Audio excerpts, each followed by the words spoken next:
The hospitality business is what we have talked about is one part product and one part service.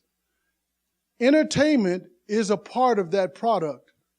And so our students, all four of my classes, they worked on this research to go from 1932 to now on how the industry has changed as far as entertainment is concerned.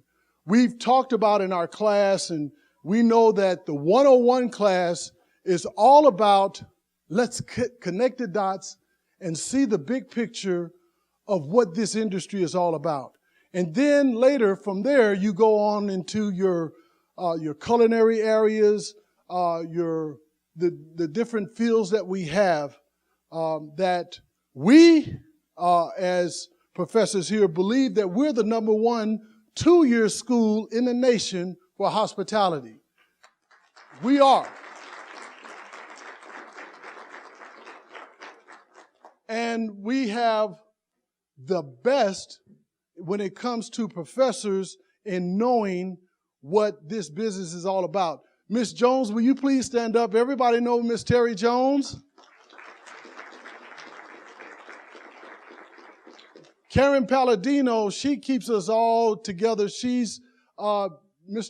Rosenberger's secretary. Give her a hand. Jillian, please stand. These are some of the best industry experts when it comes to hospitality in different fields. And our dean is walking in right now.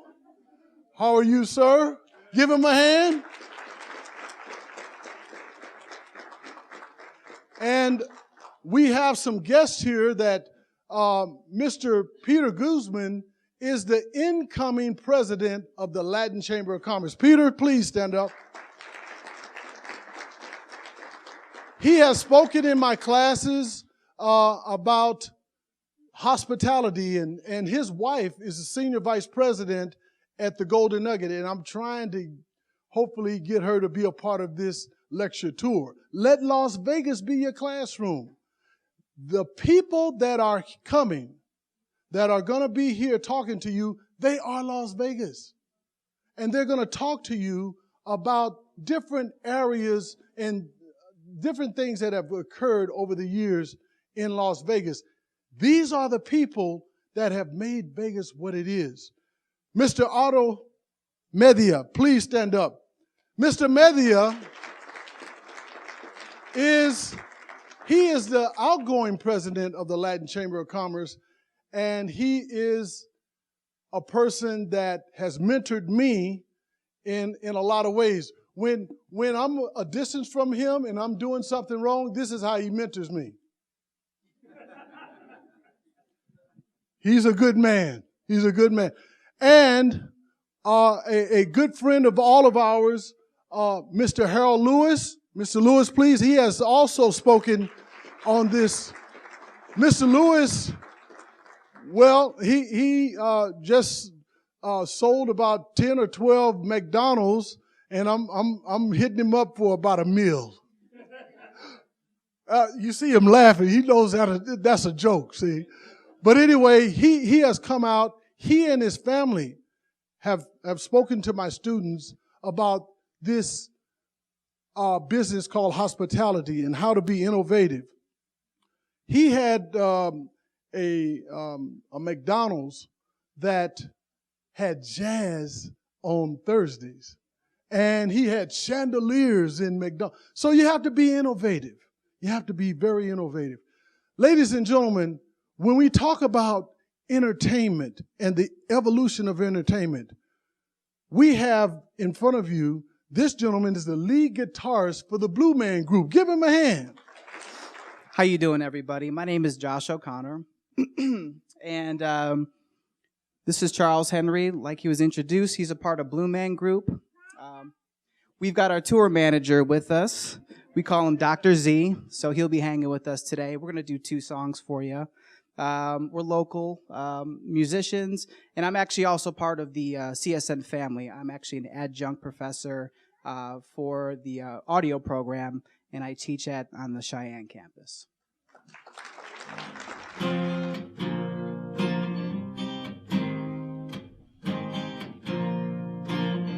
Ooh, ooh, ooh. Am I wrong for thinking out the box from where I stay?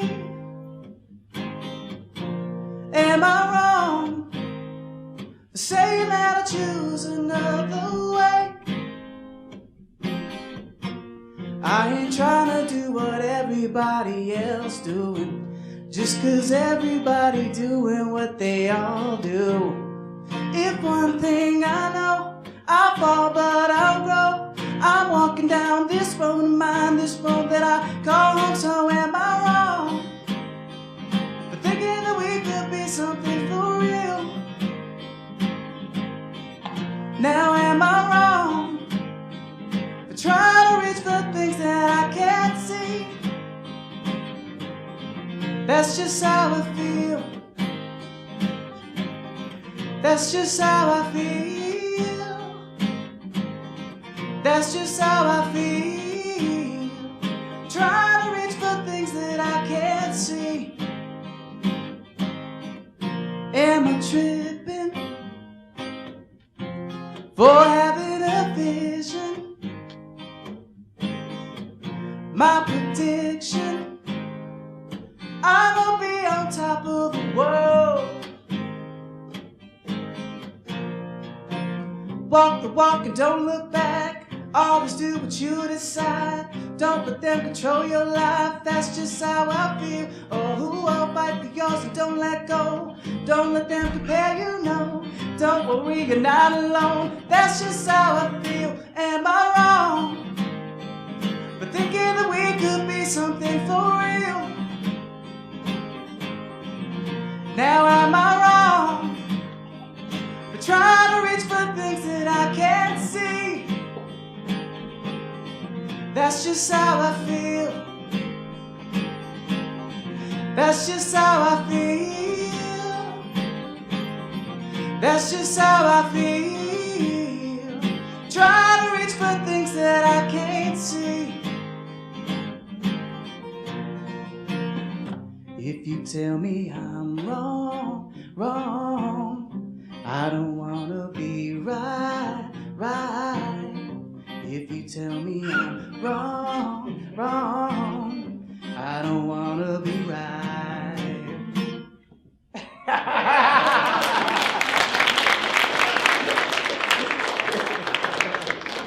Thank you.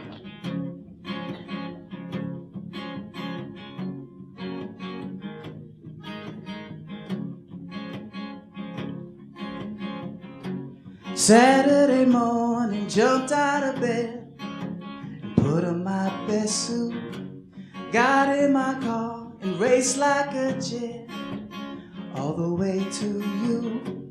Knocked on your door with heart in my hand to ask you a question, 'cause I know that you're an old-fashioned man. Hey, can I have your daughter for the rest of my life? Say yes, 'cause I need to know. You say I'll never get your blessing to the day I die. Tough luck, my friend, you know it still means no.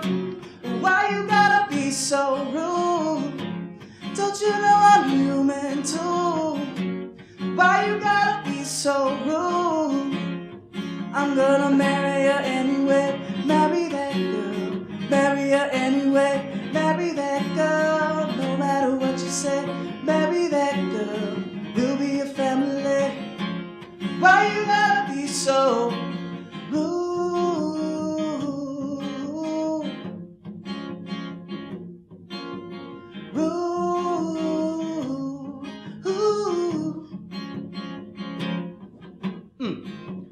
I hate to do this, you leave no choice.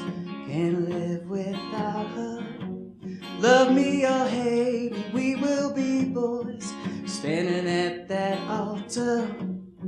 Or we will run away to another galaxy. You know she's in love with me. She will go anywhere I go. Can I have your daughter for the rest of my life? Say yes, cause I need to know. You say I'll never get your blessing till the day I die. Tough luck, my friend, but no still means no. Why you gotta be so rude? Don't you know I'm human too? Why you gotta be so rude? I'm gonna marry her anyway. Marry her anyway. Marry her anyway. Marry her anyway.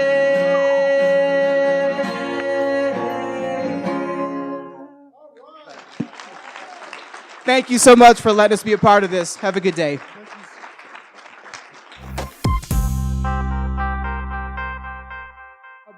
Please give a big hand for Tom Rosenberger, who is our chair for our department. And also, our dean is here, so you guys better do the right thing. Okay, so, Mr. Marcus Johnson. Well, you know, when he first got hired, I thought they were talking about Marcus Johnson that played with UCLA. I say, man, I didn't know Marcus, you know. No. Well, he a distinguished veteran, has done so much for our country. General or colonel? Major. Oh, okay. Well, that's still good. Okay, so without any further ado, I turn this over to you, sir. Good afternoon. Thank you all for being here. As the department chair, I'm actually, Lonnie and I are the oldest or the longest living members of this faculty as far as the hospitality department. I've been here 26 years. Lonnie is 23 years and whatever. We've been here a long time. I've been here since 1971, though. When the college started with 280 students, I was one of them. One of the first to graduate out of here. But I have to tell you, the college has grown. Now we're over 35,000 students. We've been as high as 45,000 students. It goes up and down and back and forth, all because of you, and a lot of it is because of this hospitality department. Every one of our faculty members in this department has got experience out there. There's nobody here that can say, well, I read about it in a book once and I stayed in a hotel once. No, we've all worked it. We've got scars, most of us, especially me, and whatever, to show for it. But Lonnie, as you may know, just got his doctorate. As of the other day,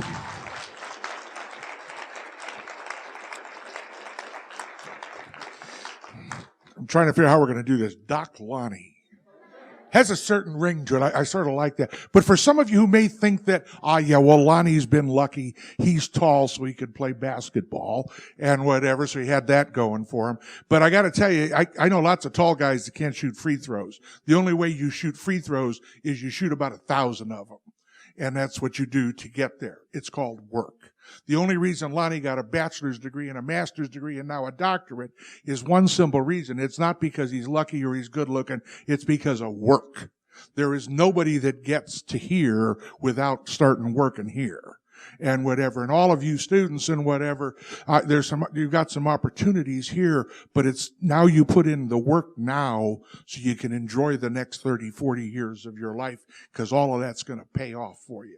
And Lonnie is an excellent example. You work hard and you get your dreams. You sit on your ass and you stay on your ass. Okay, some of you will be in my classes. You'll find out I just talk that way. Too long in the kitchen. But on behalf of the Department of Hospitality, on behalf of the School of Business, Hospitality, and Public Service, we've got a cake here for Lonnie, which we're going to add to your feast back here. But Lonnie, congratulations. It took way too long and whatever, but you're awesome.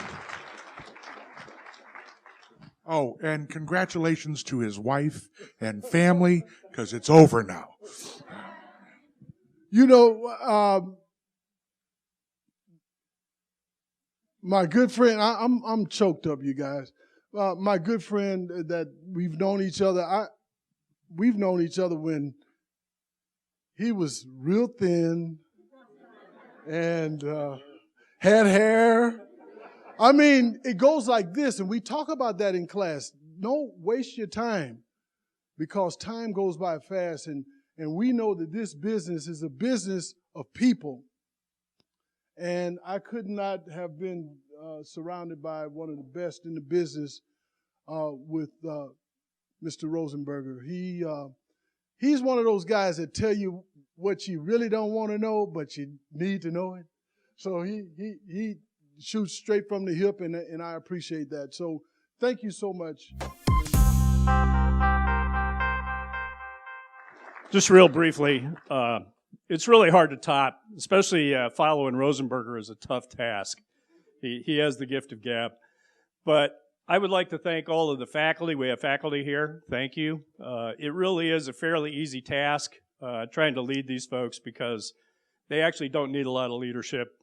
They do their own thing, and it's great. They're all pointed in the right direction. I would also like to also stress one important aspect of the college, that the folks that you see here, thank you for coming. They put the community in the community college. And what is a stronger point than hospitality in this community? This community is known as one of the hospitality capitals of the world, and the folks that are in here help to train the folks that make that happen. And so for every one of those, and all of you that are going out into that field, I want to tell you that you are part of the backbone of this community. You are the people that are going to make it survive and flourish in the future. Okay, we're going to start with one of our students. This was a contest between all of my students to do some research, and those of you that have taken our classes, you know that we do a lot of research from front of the house to back of the house. This particular research project was about entertainment. This young man is going to tell you about what we have done, and their group won the contest. Las Vegas has always had the most prestigious organizations and entertainers. A cultural icon of Las Vegas. The largest theatrical production company in the world. 8 shows in Las Vegas. That tells you what kind of work that they're doing. 1932. This is East Charleston and Fremont. Looks a little different today. The Red Mill and the Black Cat Clubs. What do they have? Alcohol and gambling. Guess what? 83 years later, and it still drives Las Vegas. 1938, the Las Vegas Golf Club opens. It's still there today if you want to play around. So it's just like everything. If you're doing it right, you're going to last in the business. As you look around, there's a lot of famous faces up there. You know, some of the biggest in the game. In 1953, they started the Tour of Champions in Las Vegas. The original winner was a gentleman named Al Besselink, and he's classic Las Vegas.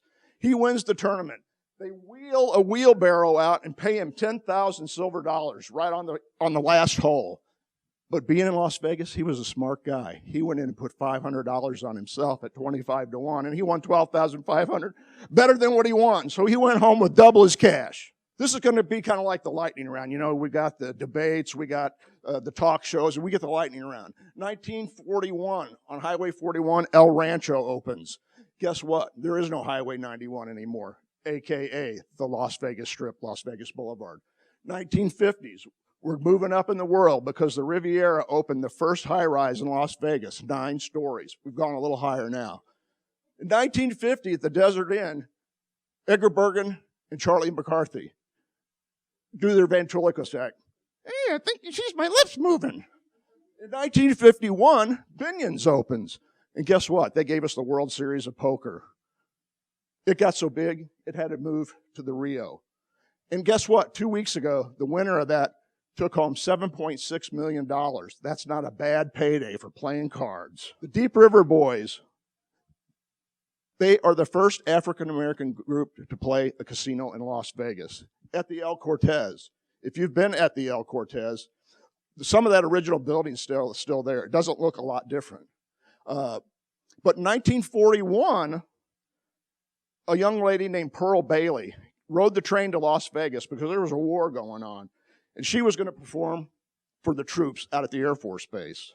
She got off the train in this little town called Las Vegas and went, what's this? There's people gambling? The police are watching them? They're not even doing anything. She says, I can't believe it. Here we have Ronald Reagan. He comes to Las Vegas and is booked for 2 weeks. Oh, his show was terrible. The critics hate him. They panned him. He went to California and got in politics. He hooked up with some hot shot from Las Vegas and the media consultant. He must have been pretty good because Reagan became the 40th president. Boxing, another big entertainment in Las Vegas. Caesar started doing outdoor boxing. I remember as a kid, Wide World of Sports. I am Howard Cosell. And I watched boxing live on TV. The U.S. team comes in 68, the amateurs, to box the Russian amateurs, which were technically professionals, and was a huge draw. There's been many, many big fights in Las Vegas, but the last fight that we had has been the biggest one in Las Vegas history. Mayweather and Pacquiao take home $400 million to split. The good thing for Las Vegas is that was a huge injection of cash into our economy for all the hospitality industry. Elvis in Las Vegas. He is popular with everyone. He does a show for 4 weeks at the International Hotel, later called the Las Vegas Hilton, later called the Las Vegas Hotel, now called the Westgate.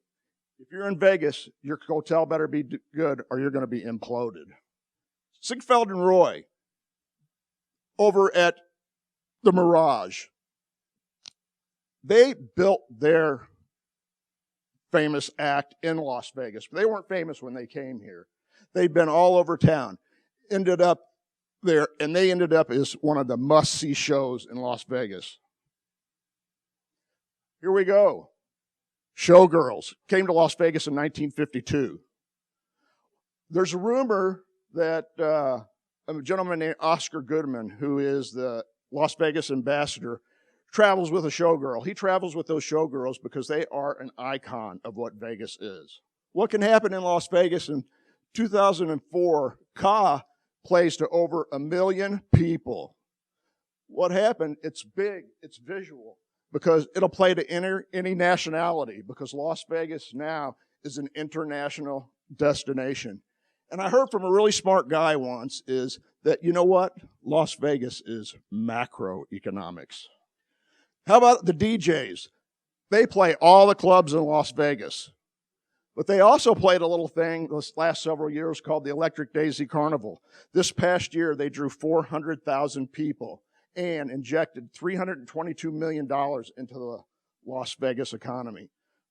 In 1956, Elvis is at the Frontier. He wasn't popular with the crowd because he had the teenage crowd. They couldn't get in the Las Vegas casinos to see him. Circus comes to town. Circus. They opened live on the Ed Sullivan Show. They didn't even put in a hotel. They had such a good idea. In 71, if you went over to Caesars, you could watch them tape the Merv Griffin Show. 73, Ziegfeld and Roy opened at the Tropicana. 1983, Circus decided, let's put in a hotel. That might be a better idea. And let you go to the circus for free. In 89, there kind of been a downturn. Steve Wynn comes to town. He opens the Mirage, volcanoes, waterfalls, lagoons, celebrity chefs. And he's really kind of made the industry what the Las Vegas casino business is about right now. In 1990, Excalibur opens, the world's largest hotel. That's pretty impressive. And then Ziegfeld and Roy, when they went back to the Mirage, they had done 3,538 sellout shows at the Frontier. So they were a hot commodity by the time they got there. 93, Circus. They just keep coming at you because they opened the first first theme park in Las Vegas indoors. Roller coasters, midways, arcades, carousels, they had it all.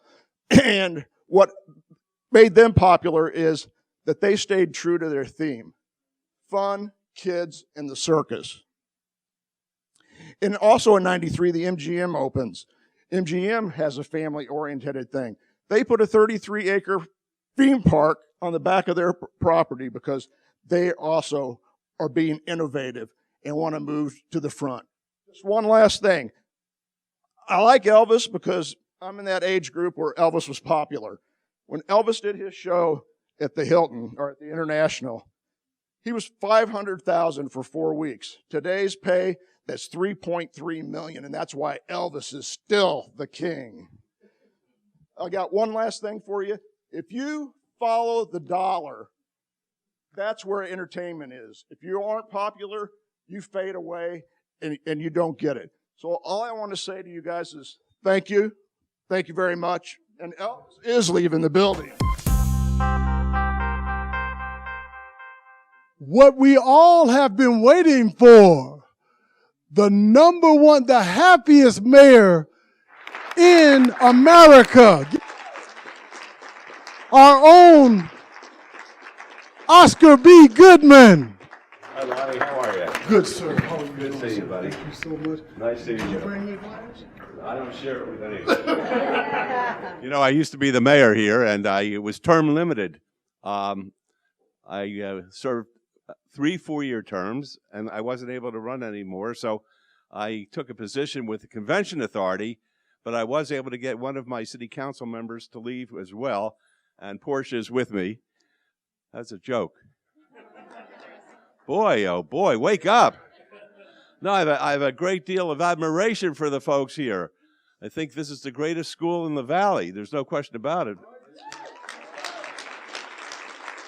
And everybody, you know what I love about CSN? I love the fact that the folks who attend here really want to learn. It's not an excuse to not work, because many of you already have jobs and you're just trying to better yourselves. And as I say, I take great pride in this institution. And it was a pleasure when Lonnie asked me to come here and say a couple of words. I said I certainly would, because Lonnie and myself, how many years do we go back? About 40 years together. Yeah?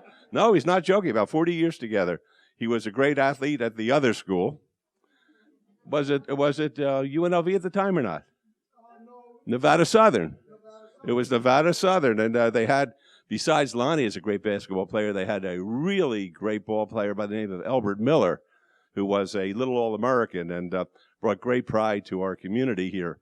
Well, I left the mayor's job in 2011, made America history. I was the only mayor in the history of this country who swore in his spouse to succeed him. And after I swore Carolyn in, I went home and I realized for the first time in many, many years, because I had practiced criminal law representing alleged mobsters around here for years. For 35 years I did that, and mayor's job for 12 years. For the first time, if my math is good, in 47 years, I had no place to go. It's a horrible feeling. I didn't want to retire because I have a lot of energy, and I didn't know what I was going to do. I didn't want to stay at home, and the phone rang, and the Convention Authority called me, and they said, how would you like to be the brand? And I said, what does that mean?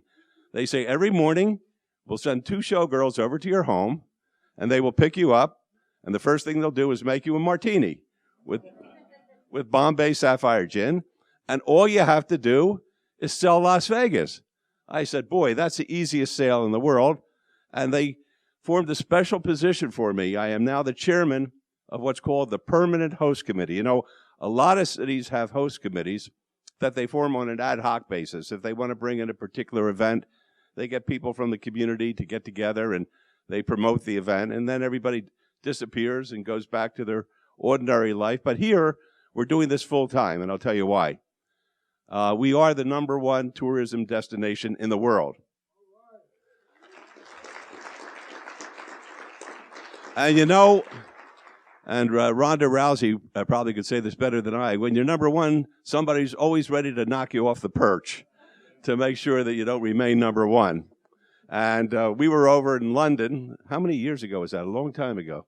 We were in London to a travel mart, and we saw that every little town, every city, every state, every country was competing with us to get our tourism business. There's only so many places that really specialize in it, and they were all trying to spend a lot of money in order to entice these various conventioneers and meeting planners to come to their city or their town or their state or their country. And Las Vegas had to overcome that.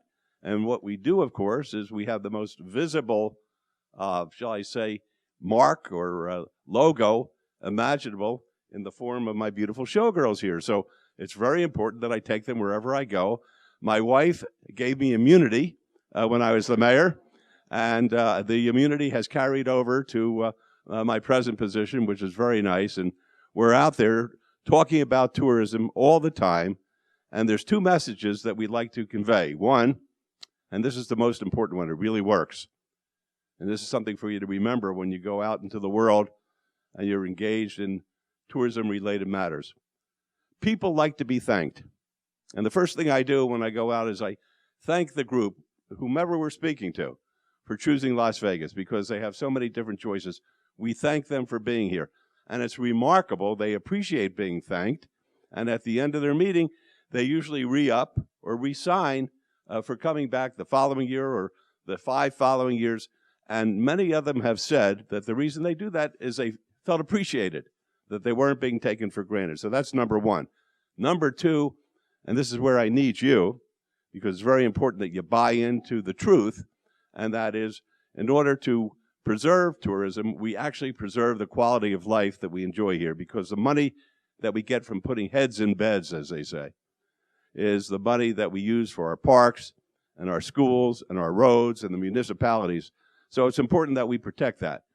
About half the people in Southern Nevada are in a tourist-related employment position. It's a $55 billion a year business.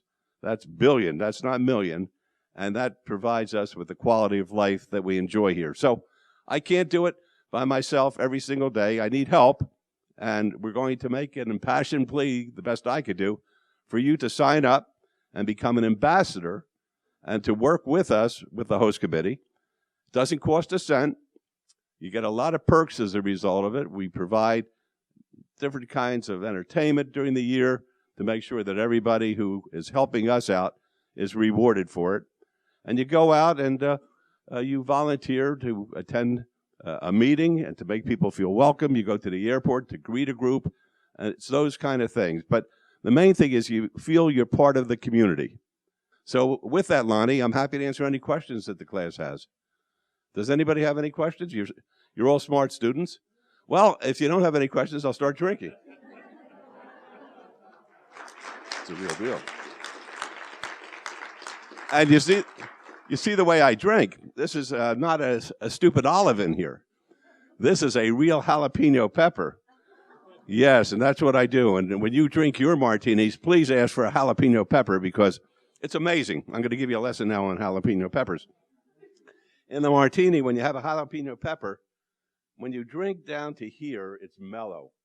It's really very, very cool. It's a great drink.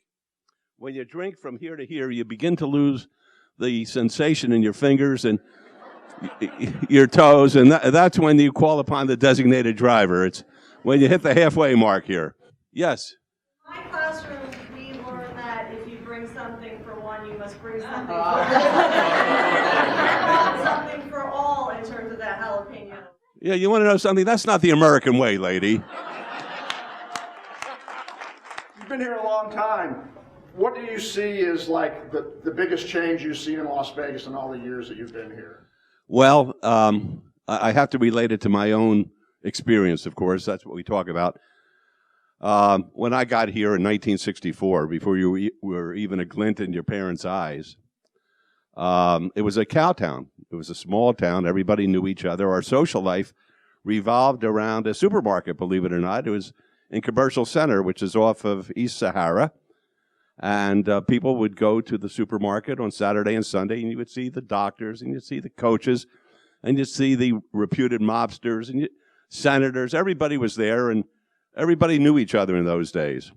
And then as the town got bigger, and I think better in many respects, even though we lost a lot of the personal touch, we have the best in restaurants now. We have the best in retail boutique shopping now. We have the best in entertainment. We have the best of all these things, which was an evolving process. But when I was elected in 1999, the downtown of Las Vegas was really in a state of malaise. There just was no energy. It was lethargic. And I, as a criminal lawyer, would travel around the country, and I would go into these major cities, and I would see the inner city look like rubble. And I didn't want to see that happen in Las Vegas, and it was beginning to go that way. So I promised myself that I would try to do my best to create some kind of a renaissance here to bring vitality into the downtown. And if I felt that I did any good at all, it was that, to really make the downtown a place that was vibrant, and every single day something new pops up there, and it's all positive stuff. And there's no negativity down there, and I think that is really going to be the very vibrant inner core of our community here, and we're already feeling it with our visitors. Many of them want to come downtown. The hotels are doing very, very well there. There was a time I wouldn't enter some of those downtown hotel casinos for fear of getting a secondary lung disease. But now they've all put money into them. They fixed them up. It really is. It's great to see the vitality down there. Tony Shea coming by and making his contribution. All the little pop-ups that are taking place all over. So on the western side of the tracks, we finally have great culture with the Smith Center Performing Arts. We're at the beginning of great medicine, which will be a tourism magnet, because the RUVO Cleveland Clinic Brain Institute is something very, very special, and people from all over the world are taking note of it. And we have all these wonderful things that are taking place. So one of the things that we offer is membership as an ambassador with the host committee. That's a good way to start, because we'll get you involved with community activities and affairs and the like. And there's so many programs in Las Vegas that offer internships, which is a wonderful way to get involved and to find out what a community is all about. And you could use this as a stepping stone. It's great on a resume. And I know the city of Las Vegas has several programs like that. The Convention Authority hires interns during the summertime. And those are wonderful opportunities. Not only can you make a little bit of money doing it, but the people that you can meet could be of great value to you in your future endeavors, particularly if you're getting involved in an activity which is associated with the internship. So those are the kind of things that I would suggest. We have a local young lady here that is a tennis star, and she really wanted to take a picture with you. She's a first freshman from Sierra Vista High School to win regionals and state. Can you please come down? Give her a big hand. And she is ranked #1. Listen at this carefully. She's ranked #1 in girls, 18 years old, and she's 14, right? 14.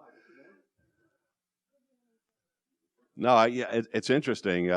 I'm a devotee of tennis. As a matter of fact, I know I don't look like I used to play tennis, but I used to play a little bit of tennis, and I was in a tournament at Caesar's Palace when they had the Allen King tennis tournament. And my partner was Jimmy Connors. I don't know whether anybody remembers him. I think you have to be of a certain vintage, but he was a great player. And we were playing against the local doctor and Chico Nagy, another pro. And Connor said, "Do you play?" I said, "I'm pretty darn good, Jimmy." And the first ball that was hit to me, I hit it out of the stadium. I mean, I forgot what sport I was in. It would have been a great home run. It would have made it out of Wrigley Park. He taught me a great tennis lesson. When you play with somebody like me, this is what you say. You see that box there, that line? He says, stand there and don't move. So for an hour, I stood there and didn't move. We won the match, and that's the last time I ever played tennis. So congratulations. That's terrific. That's great. Thank you so much. Thank you. We should really stand and give him a big hand, you guys. Come on. Thank you so much, Mayor. Thank you.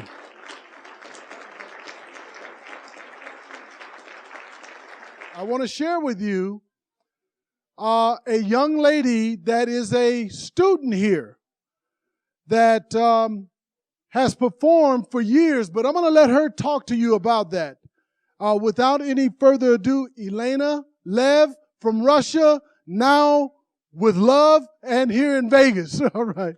Hello, everybody. Thank you for being here. I'm a little bit shy, although I've been a performer for the past 22 years. I come from Russia, Moscow. I joined Cirque du Soleil when I was 12, and I started touring the world, starting from Canada and all over North America, Europe, Asia, all over the place. So I'm originally a rhythmic gymnast, and My parents were my coaches, and I've created a solo act with hula hoop and contortion, and I've traveled around the world. I've been a performer for 22 years. My career's been great, and it's been successful. I'm kind of known around the world in what I do and in great companies. Cirque du Soleil, you all know it has 8 shows. I'm personally been a part of 6 total. 4 of them were touring and 2 of them were one in Madison Square Garden, New York, and one that's located here, which is Humanity. I don't know if some of you have seen it. It's a little burlesque, but amazing show.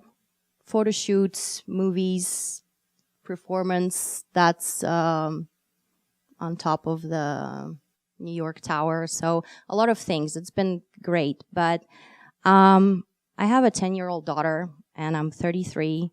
And what's next? I've been performing with my body. I'm getting tired. And I'm like, I need to do something for myself. Another passion in my life that I have is actually cooking. And originally I wanted to actually go to Le Cordon Bleu. I speak fluently French, I speak Russian, and I was like, I love cooking, I cook at home, but then I was like, do I really want to be in the kitchen the whole day? That's something different because I'm used to running around, traveling around, and just have my hands full, nonstop. So last year, as of January, I was going for a knee surgery, which is my second surgery, and I was like, I have to start something. So I looked into CSN, something that will really fit to my heart and something that I would be passionate about. So I decided to go for an associate's degree in food and beverage management. This is what I started in January. I've taken a couple great classes so far, including with this one, this semester, hospitality, where Dr. Wright really pushed me to some things. And being already in the 3rd semester, second and the summer, I have achieved some great things for myself, I think, with his help and the class and everything. So this is my daughter. She's also my inspiration and my life. So sorry. And cooking class is what I'm taking as well. Paula is somewhere there, my team person from cooking, and I'm currently taking Chef Steve's class, just basic cookery, and it's been actually amazing. We also rock. We're the top of the class. So basically you see me doing different things. I'm an instructor. I teach fitness. I perform at a show. I cook. This is me working and studying. I have 2 or 3 computers, and I'm a mother. And in a class about a month ago, Professor Wright said, I will give you 5 extra points if you write a letter to a company that you would like to maybe work for, or you have an idea for, just to get it and put it out there. I was like, okay, I'll do that. I had something in mind. And I had a friend who kind of noticed me as I was behind the desk working, managing front desk and an instructor. She's like, hey, you want to come and do internship for me? Just, extra money, do some inventories, do some things. And I'm like, okay, it sounds good. And then she goes, well, there's actually a positioning opening in my company. Would you like to do an interview? And I was like, hey, I have this letter, so let me send this letter because I can get 5 points extra credit. She's like, sure, whatever you need. So I send in that letter.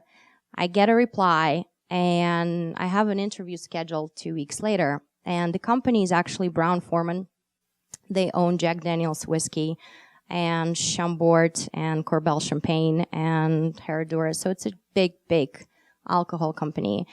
And the company that works for them is called The Hive. Basically, we operate and market and everything for Brown-Forman. So I got to have an interview with 2 of the Brown-Forman directors here in Las Vegas. One manages MGM Groups, one manages Hakkasan, Caesar Palace. It's a lot of information in the past month.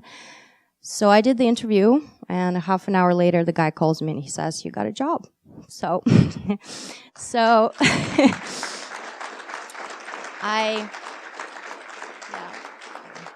this is another show that I will be doing for Christmas in Mexican ballet circus. So I'm still performing. So basically, I became a market manager for The Hive who works for Brown-Forman. And right now it's been a month. I celebrated my month. Instead of 5 extra credits, I got 15 points. Yay. And now I get to stand in front of you here and shake and be nervous, although I am a performer and I perform in front of like thousands of people. But I'm very fortunate to know such people, professors. I have a great group, and it's been really a great experience to come back to school at 33. Being a mom, work full job, and I graduated in French, Canadian, and Russian. So it was hard. I didn't know what to expect, but so far it's been really welcoming and really warm, and I think it's amazing. This is what I do now on a daily basis. I get to taste whiskey, talk about whiskey, teach whiskey, and meet, I go about, like, I visit about 2-3 casinos every day and meet the managers and market managers and get to promote mostly Jack Daniels and do like a lot of events, and so it's been a great experience. And right now I'll just show you a little video because Mr. Wright, Professor Wright insisted, so you get to see a little bit of entertainment. And thank you very much.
Class, some of you already know this. We were talking about this phenomenon. We were talking about marketing in class, and we talked about this phenomenon called the hula hoop. And I had shared with the class that the hula hoop has transcended so many generations. And I was honest with the class, and I told them, I've been trying to learn how to hula hoop ever since I was 7, and I still can't hula hoop.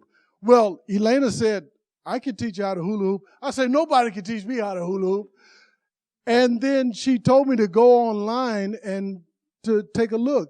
And I saw that, I said, she is phenomenal. And she has taken that career.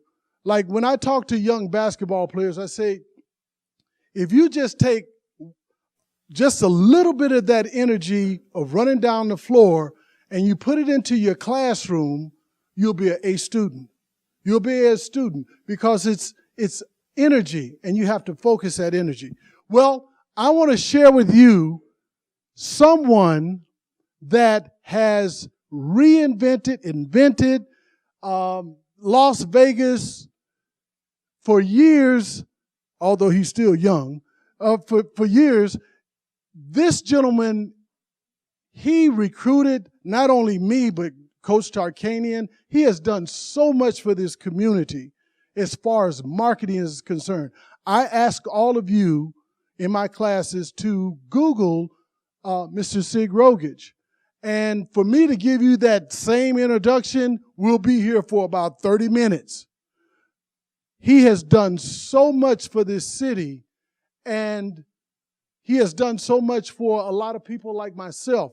I worked at Sig's marketing company years ago. It was R&R Advertising then, and just sitting around watching the people come and go. I mean, they were the movers and shakers of this town.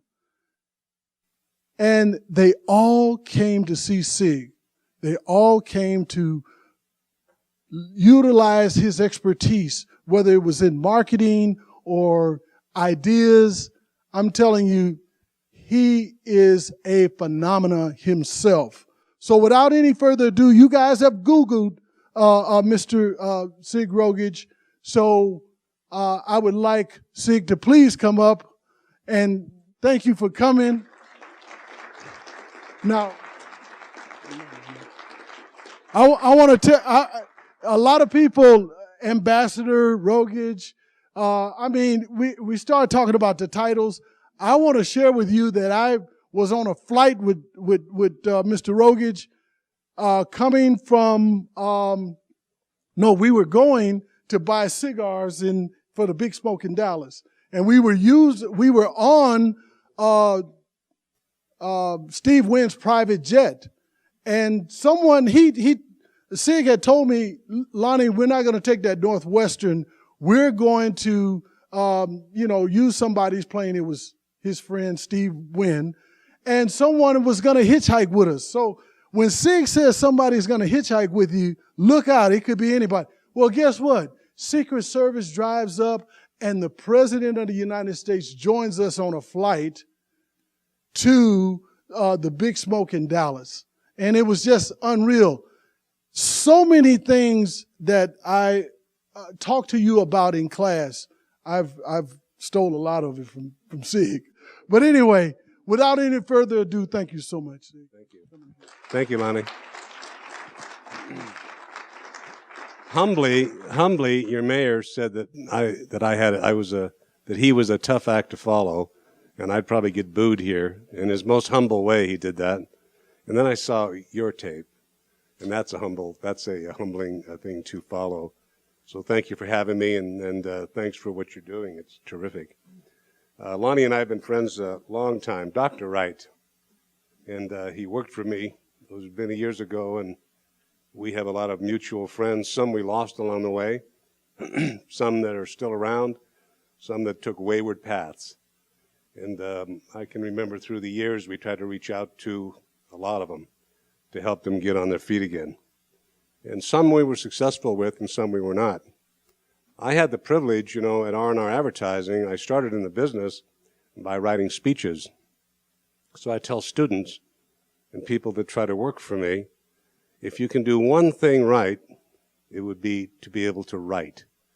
Because if you can write, you can get into the public relations business, the media business, the corporate relations business, crisis management, all kinds of communication. So try to brush up on your skills as a writer.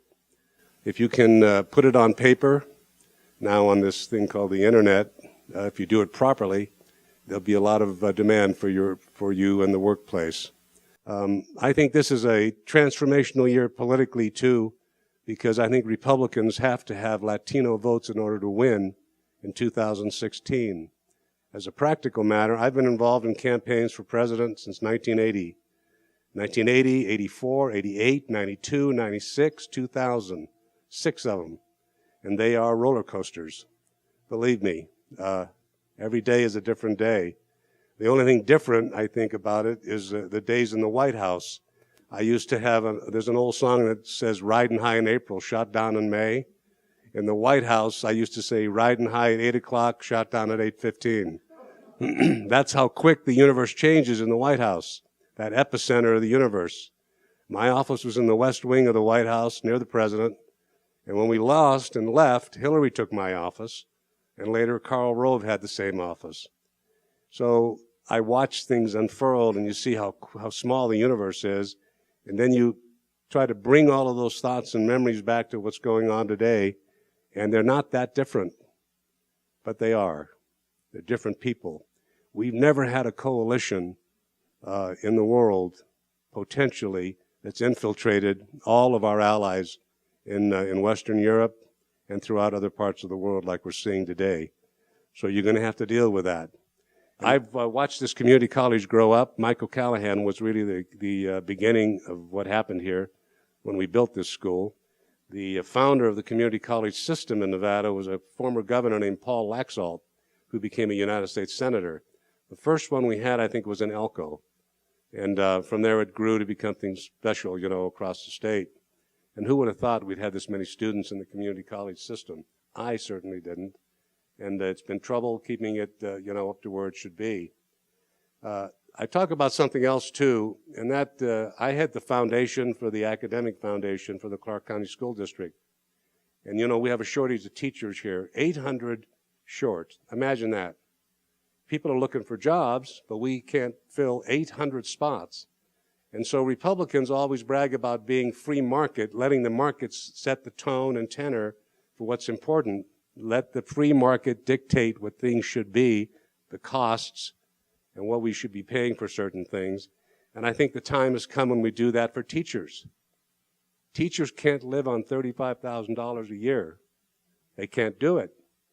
They spend another $1,500 on average of their own money to buy supplies out of their pocket. Let the free market dictate what the educators should be paid. And then maybe you'll get to 70,000 and 80,000, and then we won't ever have a shortage. We'll have a waiting list. So I think we need to find the inadequacies that come into play here when we hire those who educate. I have a school named after me. It's Sig Rogish Middle School. It brings me,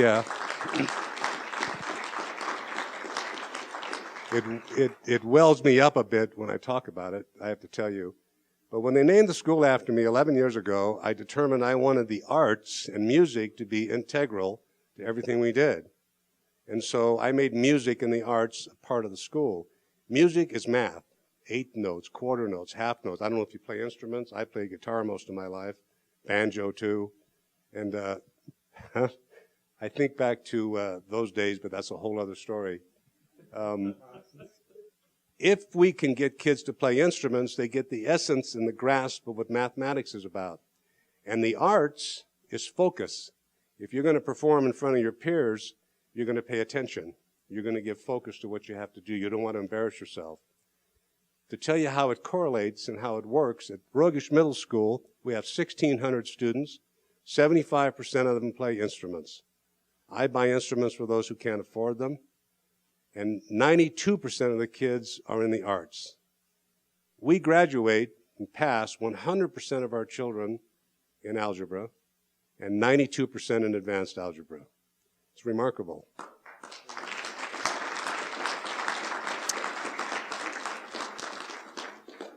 Those are things to think about. So I'm not telling you all to go out and buy a guitar, but it's not a bad idea to have music in your mind a little bit because it tells you it's a catalyst to learning other things if you pay attention to it. I don't know what else I can talk about today except the political world. I can talk about our town and the growth. You know, I watched this town grow up. One of the things we did not have in this town is proper planning. If you look at it in the old days, if you look at the surface streets in a big city like this, and we're a melting pot, by the way, Las Vegas, I give speeches and I tell people that Las Vegas is a lot like Pittsburgh. I use that as an example because Pittsburgh had less formally educated people that worked there as coal miners, you know, and in the steel mills. They made good livings and they took their money and they put their kids through college because they didn't want them to have to do the same thing. We're similar to that. Families come here and they work in the culinary trades and they make good livings and they help their kids go to school. So I think we're kind of that melting pot atmosphere here in Las Vegas. Along the way, we had a lot of corruption here in government. That's why you see the surface streets, Sahara, Tropicana, Flamingo, just as examples, having built right up to the sidewalk. So we have no room to widen the streets. We have no bus lanes. How many people have been behind a bus in that right-hand lane? Have you ever been to cities where that happens? It doesn't happen. You go to Phoenix or Denver, other places, it's all taken care of because they planned it properly. Here, they gave variances. They let people build right up to the property line. I think it was a system of bad government for many, many years, and we're paying the price for it. So what do you do as we grow? We're going to be 2.5 million people before you know it. Another 10 or 12 years will be 3 million people in the valley. Imagine. So what do you do when you want to get across town? They're going to have to build second ramps on these surface streets. You know, who would have thought that? We shouldn't have to do it, but it comes because we did not have good planning. So for all of you, when you read the paper about planning commissions and city councils and county governments and the governor's office and senator's office and the things they're doing in the town, pay attention. Ask yourself if it's good planning. When you read about someone building mini warehouses on a corner of a major intersection right up on the corner on the sidewalk, and then do something about it. I've done this a lot in my life, lobbied these kinds of things, but you got to pay attention to the details. So get down there and raise hell if you see something you don't like. Do it in a nice way, but do it. So I'm happy to answer any questions you have. I think that's probably the best thing to do, Lonnie. And I hope I didn't ramble here too much today, but it's good to be with you. Peter? I want to make a statement and a question, if I may, because I think it's a good lesson for everybody to understand the power of relationships, right? And surrounding yourself with solid people.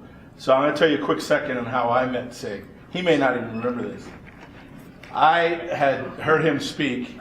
I was very, very young, heard him speak, and realized that I wanted to be like him and get to know him. So I found out he was doing a little fundraiser for a senator out of Pennsylvania, Arlen Specter, at Turnberry. And it was $1,000 minimum, which was very, very, very steep for me at that time. I hadn't got into really full-fledged my real estate career or anything like that. But I knew I needed to meet him. And so that was a real pivotal moment where I scrambled and got $1,000 to get in there. And not that I wasn't a supporter of the senator, but I really didn't even know that much about him at the time. But I knew I wanted to get to know Sig Rogich.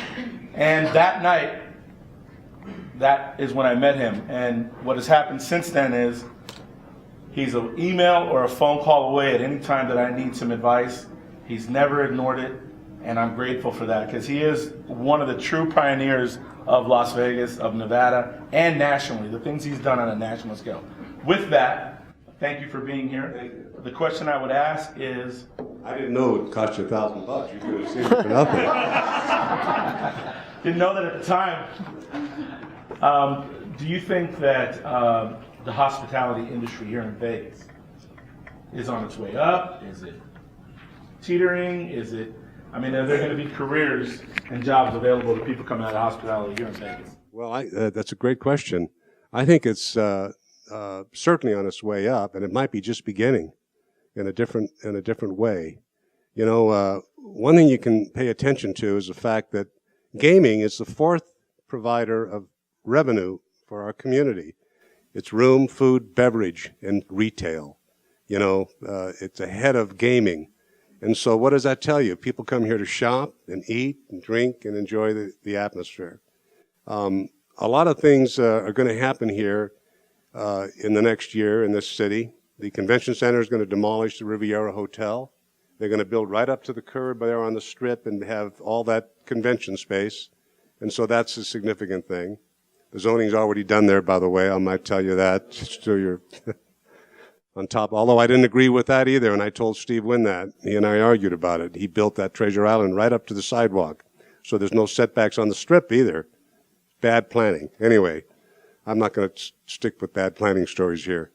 So, but in the next year, 2016, Las Vegas has the final presidential debate for the world to see. Now imagine what that means to our city. I used to market this town when I owned R&R Advertising. We did all the commercials for the convention center. The company still does. But to have that name, they call it a dateline, to have the name Las Vegas in every newspaper on the planet and every television station, to be mentioned on every radio broadcast, for a city that spends hundreds of millions of dollars just to get its name before the public, look how important that is to our city. So you all should think about how you can participate in this thing called the presidential debate. It's coming up. There'll be forums. I've been dealing with Time Warner recently to try to get them enthused about coming here, and they're going to, Time Magazine, because I think it's important to our town. So think about what's going to happen in February after we have the early caucuses, then in April, then again after the September primaries for the nation, and then just prior to the final debate for this city. It's going to be an amazing thing for Las Vegas, and we could not, as a city that needs to promote itself, be any luckier. So that's something to think about. Mother. Young lady, how are you?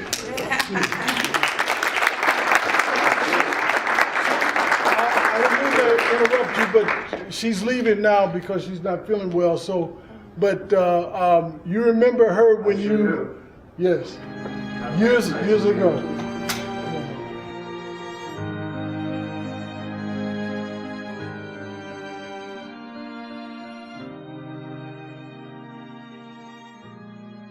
My brother and I, we were born and raised in Las Vegas, and I went to Sig Rogage Middle School as well as him. God bless you. That's great. Yeah, I did your guitar program actually, and ended up graduating from Sig Rogage, and he actually played saxophone in the band. And I ended up graduating from Sig Rogage and going to Las Vegas Academy for the jazz guitar program.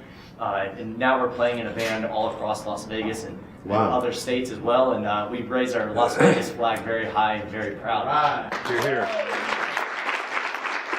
The jazz band is the epitome. The jazz is the epitome. That's the toughest. Oh yeah. You know, to move up. But we have a marching band. We have a string section. We have the jazz band. We've got everything. It's an amazing thing to see. So if I get one call a year, I get 101 calls from parents who would like to send their kids there, or teachers who would like to transfer and teach there. How do you get into it? My daughter's downstairs now. She does. So you'll probably be calling. Yeah.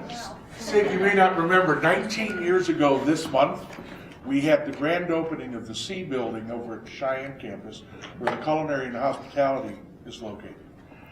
Due to your efforts, an old friend of ours got to be recognized, Russ Anderson, who started the hospitality program in the 70s, actually started as an adjunct in 1972, and whatever, because we reached out to you and you twisted a few arms. From what I understand from the Board of Regents, they don't like to name anything after anybody unless they donate $20 million.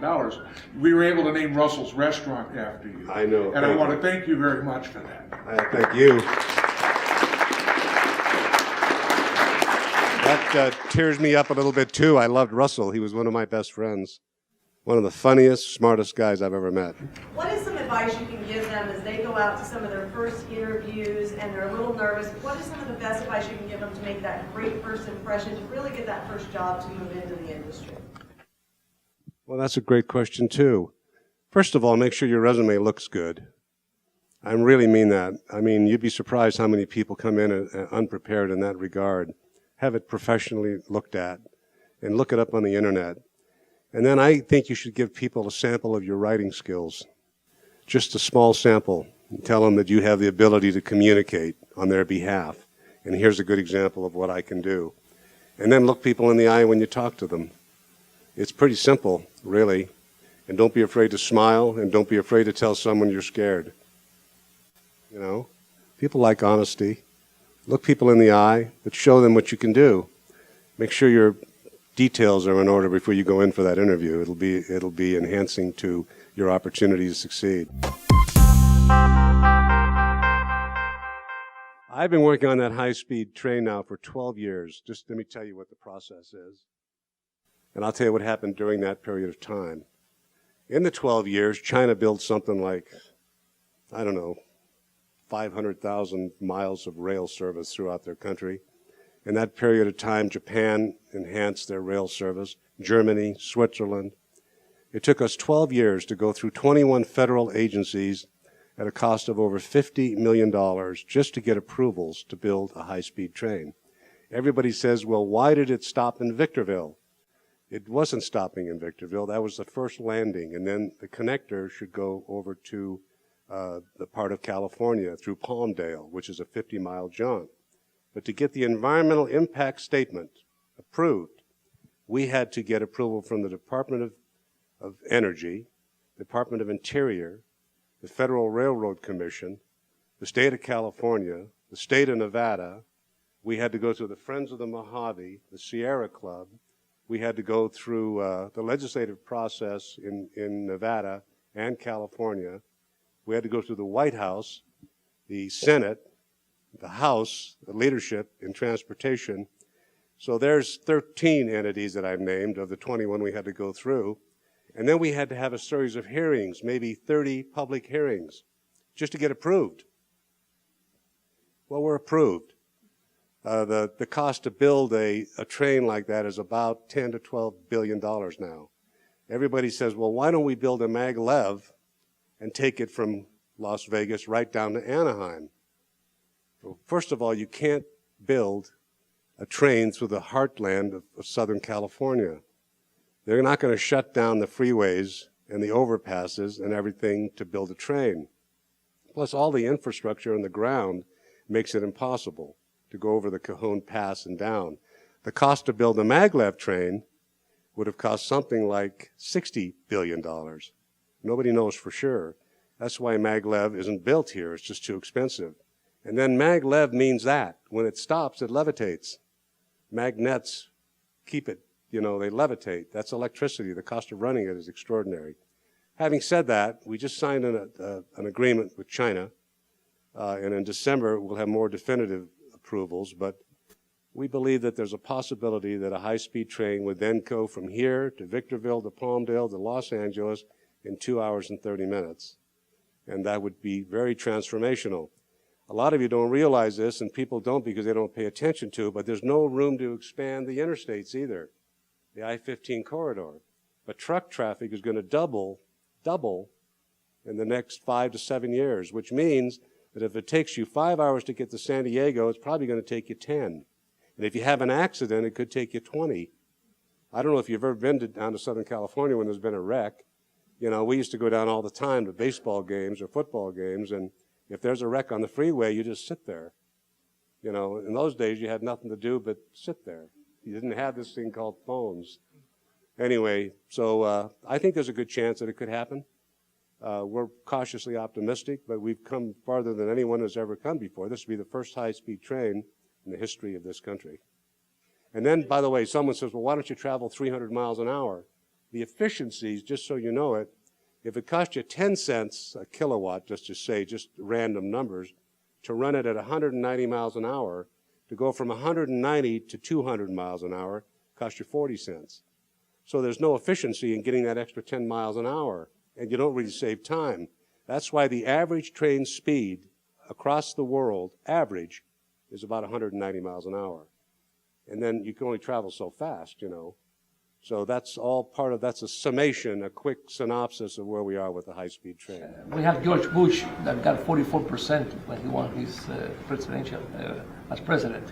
What is it that we have to do in order to be able to get back to being able to get votes from Hispanic? I'm talking about Republican Party. So we're talking about Hispanics in the Republican Party. John McCain got something like 20% of the Hispanic vote and lost. Romney got, I think, something like 21% of the Hispanic vote and lost. Rubio today gets about 21% of the Hispanic vote and is losing that vote because there's no immigration policy with it. Same is true with Ted Cruz in part. Bush, whom I like best in terms of potentially winning, gets 43% of the Hispanic vote today because they have to have a sound immigration policy. The notion and the idea that somebody would suggest that we should take 12 million people and ship them across the border is lunacy. That's all we would be doing. There'd be a whole industry that does nothing but ship people away. How crazy is that? Plus, the economy would crater. These are people who work in industries across this country. Agriculture, the culinary trades, they have to be given the dignity and respect that they deserve. And the party needs to understand that, or they will not gain that new generation of voter that's coming behind us. In another 30 years, there will be 75 million more Hispanics in this country than we have today. In order for a civilization to exist, continue to grow, you need to grow at a rate of 2.1 to a family of 2. Hispanics are growing at a rate of 3.67 to a family of 2. Anglos are growing at about 1.7. So it's almost 2 to 1, or more than 2 to 1 for the Hispanic population. Now let's put that in perspective.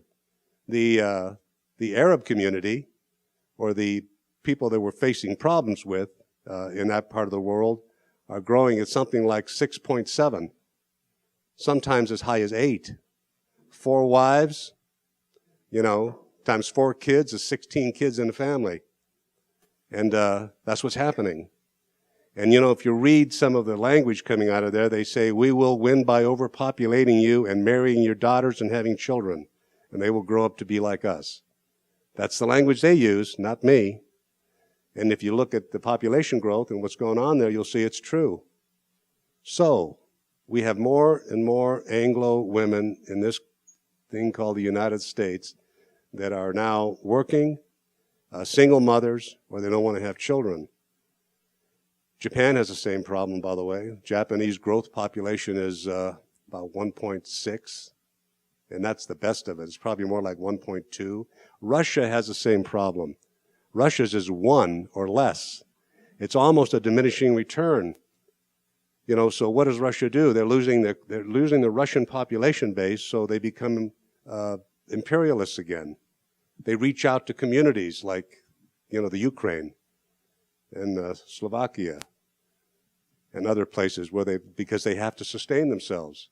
It's important for you to understand this, that a population to sustain growth needs to grow at 2.1 to 2 for a family to sustain itself, and for a population to grow at that level. If you reach below it for any long period of time, it's almost irreversible.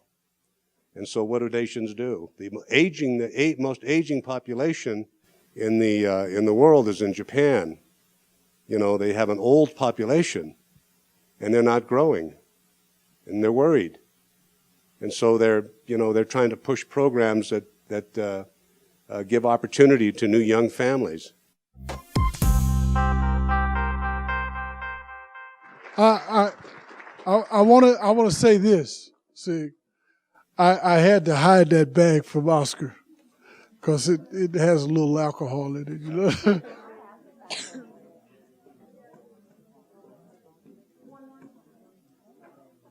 Class, give Mr. Rogich a big hand, please. Class, thank you so much for coming. I hope you learned something.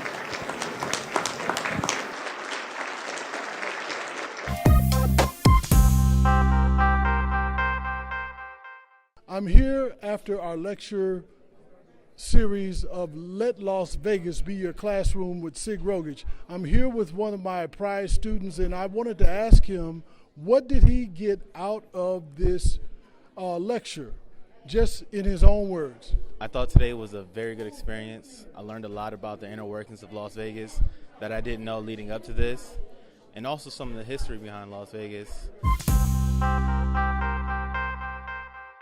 An icon in the community, also a part of the foundation at UNLV, has owned several McDonald's and built his wealth, and now he's in the movie business. Mr. Lewis, Mr. Harold Lewis, what did you think about our Let Las Vegas Be Your Classroom lecture? I thought it was fantastic. I learned a lot, not only from the students, but certainly Sig's presentation was unbelievable. Just a wealth of knowledge, and I sat there wishing I had something to take a lot of notes on. So I'd like to hear him again wherever he speaks. But it was right to the point to what's important for these students and their futures, and what they need to be looking ahead on, not only for careers, but the world around them that's going to involve their their lives in the future, not only their careers but their families and everything else. So it was a great holistic presentation that talked about not only finding a job, how to get a job, how to keep a job, but also being aware of the world and how it would affect all of us in our careers. Mr. Lewis, I know that you give scholarships, and can you please explain to our audience what your scholarship is all about out at UNLV? Yes, our daughter is a UNLV alum. She graduated from the School of Hotel Hospitality with honors. She chose to come into our business, our family business, which at the time was McDonald's. We've since sold our McDonald's, and she and her twin brother are operating their own franchise called Chronic Taco at the Palms Casino. So they're starting their own legacy. But when my daughter graduated, one of the things that she recognized that we had told her during the time she was in school, she wanted to get a part-time job and work, and we wanted her to focus totally on her education and not have to worry about that. But many of her friends had to drop out a semester. Some of them didn't get a chance to complete their education, had to take long breaks because they had to raise money to pay tuition. So when she graduated not having a student loan, we felt it was really important that we take the money that we would have spent, create a foundation and a scholarship at UNLV so other students, like some of her classmates that couldn't continue, could have an access and an advantage to access our scholarship program to be able to continue their education. So it's set up for continuing students.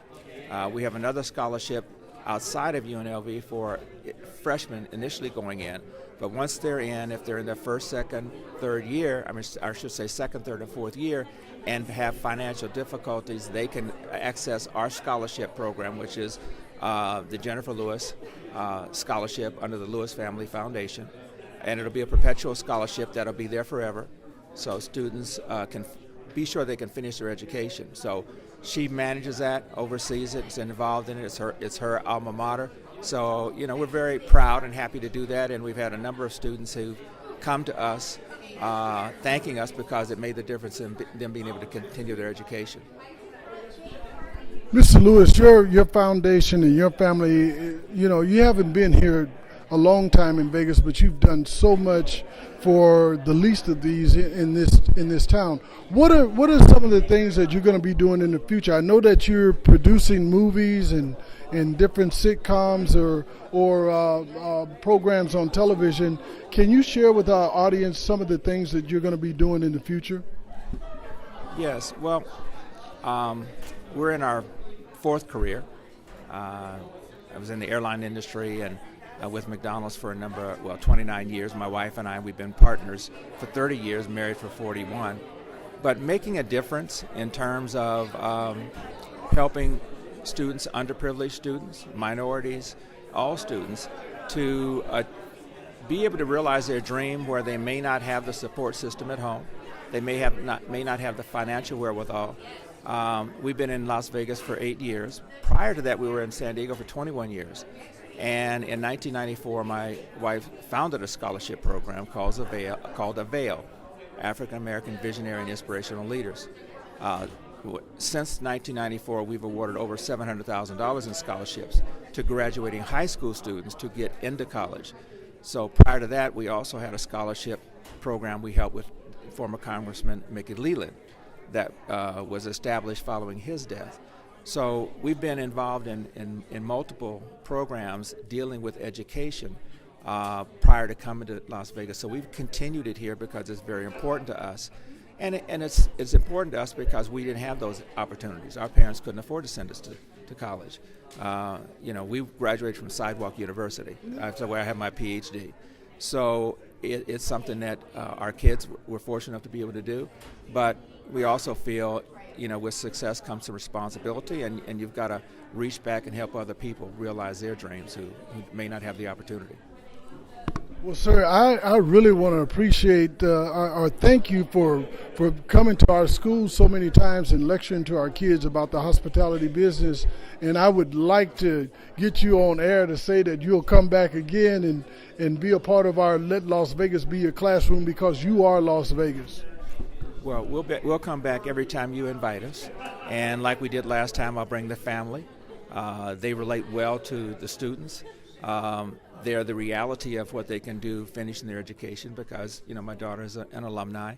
And so my wife is on the board of trustees for UNLV, and my daughter's going on the foundation board. So we're all really entrenched in Rebel Red, and so we'll do anything we can to help you in your efforts because you do a great job.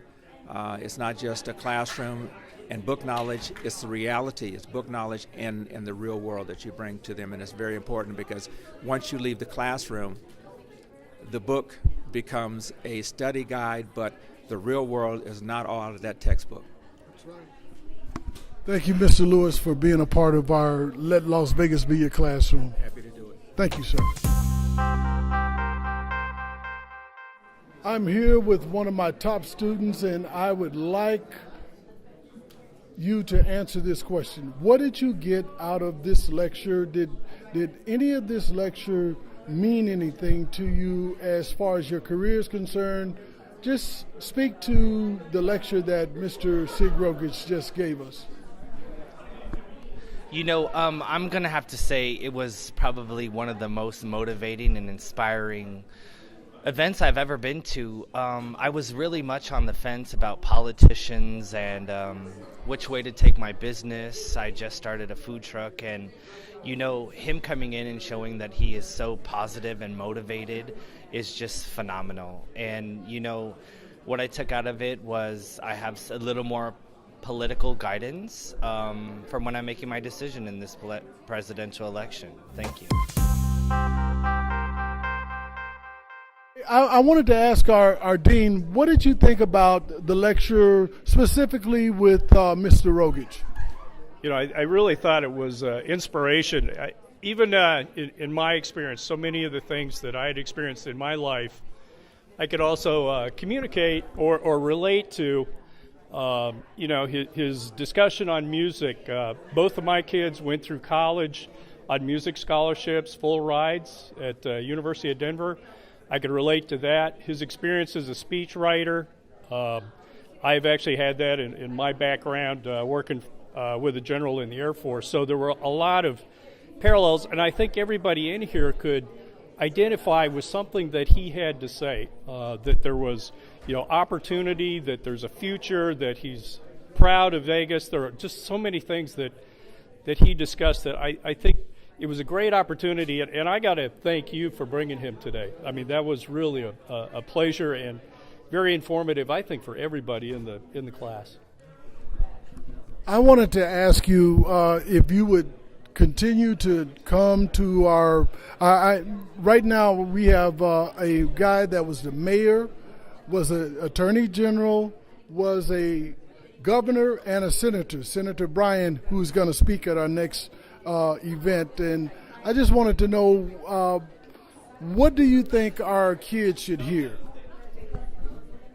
That's great, and I appreciate the opportunity, Lonnie, because we have, as you know, working with our Elite Business Series and trying to communicate the value that we have, I think, as a community college, an institution, and some of the opportunities that we can provide. One of those is exactly these kind of scenarios or forums so that students, can see that these are real people, that they have backgrounds, that they weren't all born with a silver spoon in their mouth, that they have been successful and have worked their way up to the top in success.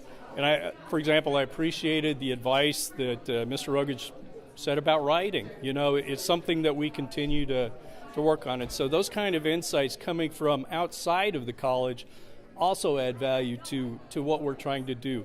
If I can get students to see that there are real people out there that are successful and that they have every opportunity to be the same through hard work, study, and diligence, then they're going to make it too. And so these kind of activities, I think, have a lot of value for what we do. And I just appreciate you putting this one together. Thank you. So much. What I got out of today's presentation was from Sig Rogich is to don't be afraid to, when you go on a job interview, to talk clearly, admit if you're nervous, be honest, and communication is the key to be successful in life.